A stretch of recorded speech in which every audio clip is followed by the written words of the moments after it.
Okay, welcome back to 1700. We're joined by Sam and Seth from the Mornings, and you've just come off the plane from Tasmania to join us in the studio, so thank you very much for coming in. I feel very privileged. We do. Now, a bit of trivia for 1700 fans. You guys were actually on the show this time last year. Tell us what has happened with the Mornings since then. What have you been up to? I guess a heap for us, it seems, has been going on. And since then we've released a couple of new tracks, and we haven't really stopped playing. So there's a lot that's been going on, I guess, and especially like in preparation for the summer. So definitely. Now, in preparation, you guys have been touring a lot, like you've said, and you're doing the Finding Friends tour. And it seems that you guys actually have found some friends along the way. You guys supported Husky and Dappled Cities last week in Tassie. How were those shows?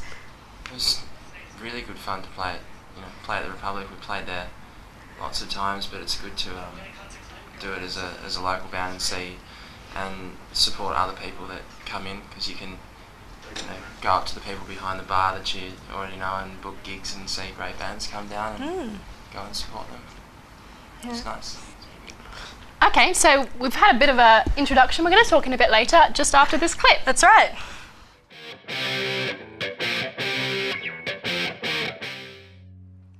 Okay, so we're back with Sam and Seth from the Mornings. Now, we were talking before, this is the Finding Friends tour, and you guys have made a few friends along the way. You played in Tassie last week with Dappled Cities and Husky. Tell us again, how were those shows? It was great fun to support those guys. It's always nice to play when you're at home, but to be able to support somebody with a national audience. Is there anyone else you'd like to play with, following from those guys? If you could have your dream support act. It's a hard question. Anyone that's nice to hang out with, I guess. Yeah. I don't know. Like, it's not. I mean, all these bands. Like, I guess the biggest thing after the show is that whether. Fun to hang out with. Yeah, pretty much. I mean, it's nice to be surprised as well. It's not always maybe somebody who you've heard all over the radio or something. It could be somebody who you've never heard, and you get surprised by how good it is. Now, you guys are back in touring in Melbourne now, and you'll be performing at the Wesleyan next Sunday, supported by Secondhand Heart. Tell us, what can the Morning fans expect from a gig from you guys?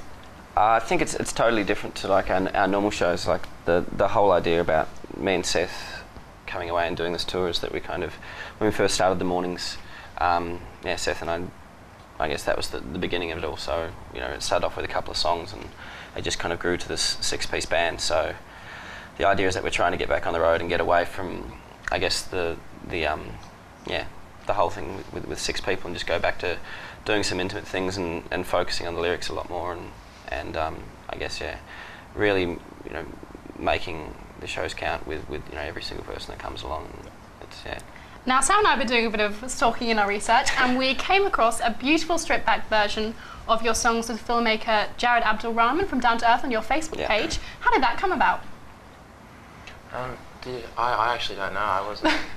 We know more about the band than you do. I know Jared now, but Jared's just an up-and-coming filmmaker from Tassie, and he's kind of just off his own back, just gone out and started, picking some songwriters from down there, and I guess shooting them in a location that's really personal to them, and absolutely stripped back, no lights, no.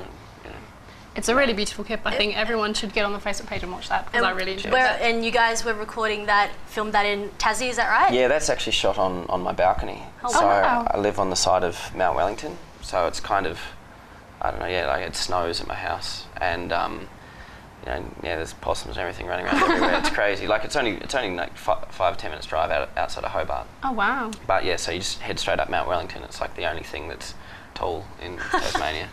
So it was a couple of days before it was snowing, and it's an amazing place to live. Sounds beautiful. It does.